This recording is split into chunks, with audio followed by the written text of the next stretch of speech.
mains and irons. I know this topic gets a bit touchy with people, but I want to bring my perspective to the conversation for two purposes. One, I get asked a lot in my chat which one new players should play if they're just starting RuneScape.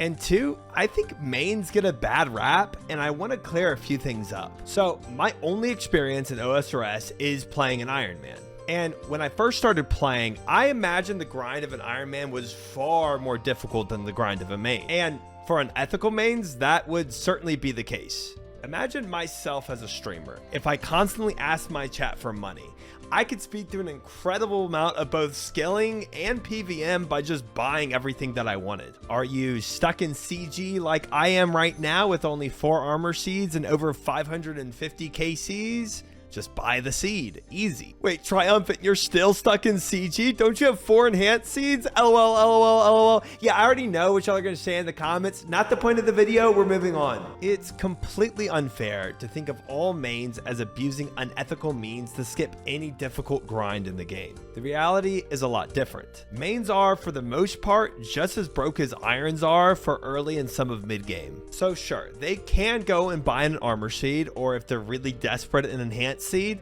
but where are they going to get that money? From grinding somewhere else, which leads to a term called goldscape, which is what happens when a player takes a regular grind and substitutes it for grinding gold instead to buy that item. But point in case, mains don't skip grinding in RuneScape.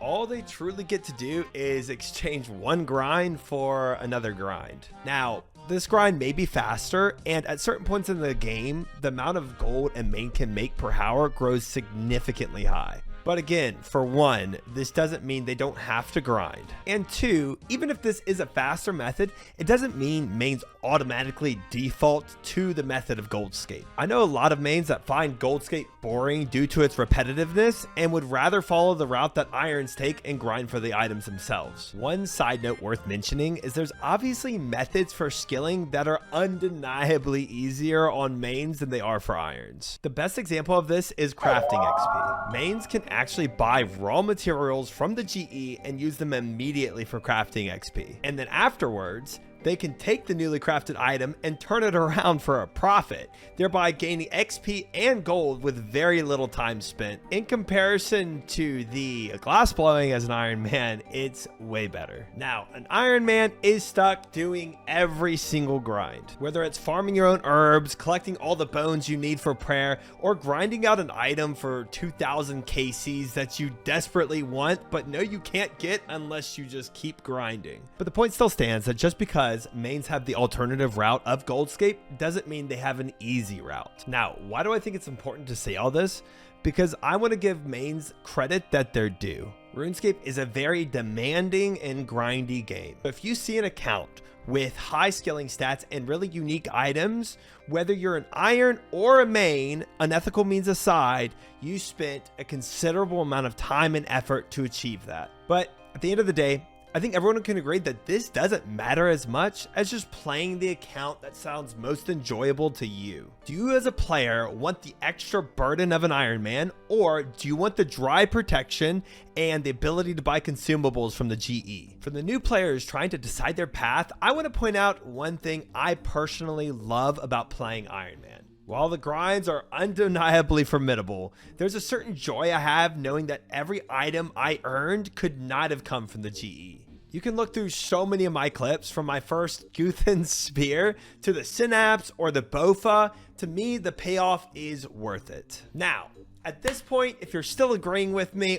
awesome, but we might diverge here, because I want to bring in another topic, which is the topic of the Bronze Man. My hope would be for Jagex to implement an official Bronze Man account, which everyone's knee-jerk reaction would be, why? What does this do to actually improve the game? But I think you could ask that question about any game that has multiple difficulties. Why have an easy, medium, and hard? Why not just easy and hard? Why have a third option at all? Well, very simply, to accommodate a player base that might want something in between the two.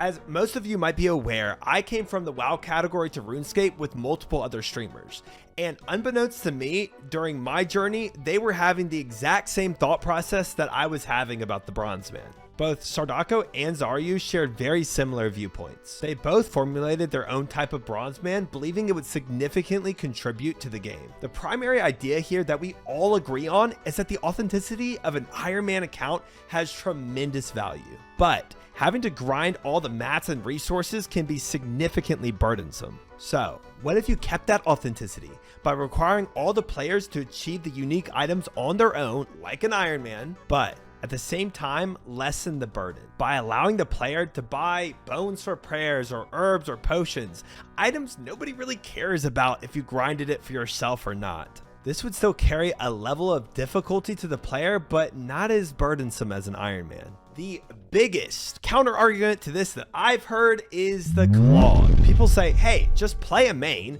and play it in the way you want to play a Bronze Man, where you don't buy the items unless you've acquired them, and then you have the clog to prove that it's true. But here's why that doesn't work. As a main, I could go buy a T-bow and then eventually farm Cox, get my other T-bow, and then have the clog and have a way easier PVM experience at the same time. A Bronze Man would not allow that. You couldn't go and buy any unique item to make another PVM experience easier. Now, there's also the PvP worry. For those unaware, PvP and Bronze Man go hand in hand because they can actually get items off killing somebody in the wilderness. But with this new addition, it seems like they couldn't. If for some crazy reason somebody had a very unique item in the wilderness and you killed them and it dropped, on an Iron Man, you couldn't pick it up. And seemingly with this new Bronze Man system, you couldn't pick it up either unless you had gotten the item first already. But there are a lot of solutions to this. One solution which Sardako proposed was that you could actually allow players to pick up any item even if they haven't acquired it on their own first, but they could only go and resell it. They couldn't actually equip the item. So if, say, I killed somebody in the wilderness with a shadow, but didn't go to Toa first and earn it myself, I couldn't go and equip the item. I could only go to the GE and sell that shadow or drop trade it to somebody else. Triumphant killing somebody in the wilderness. Yeah, guys, again, not the point of the video. We're moving on. Now, for those that got to the end of this video with their arms crossed, still thinking nobody's going to care about a third account, we have as many accounts as we need, no one needs another account. Hey, maybe you're right. Maybe they won't. But maybe they will. Maybe you'd be surprised about the proportion of people that would enjoy having a Bronze Man account. And maybe that's not up for us to decide. We should just leave that, as we always do, to the polls. Thank you guys so much for watching this video. I appreciate it. If you have any critiques or extra things you want to say, feel free to drop it in the comments below. And as another reminder, guys, I stream on Twitch, so if you want to join me on my RuneScape adventure, I look forward to welcoming you in there. Thanks, guys.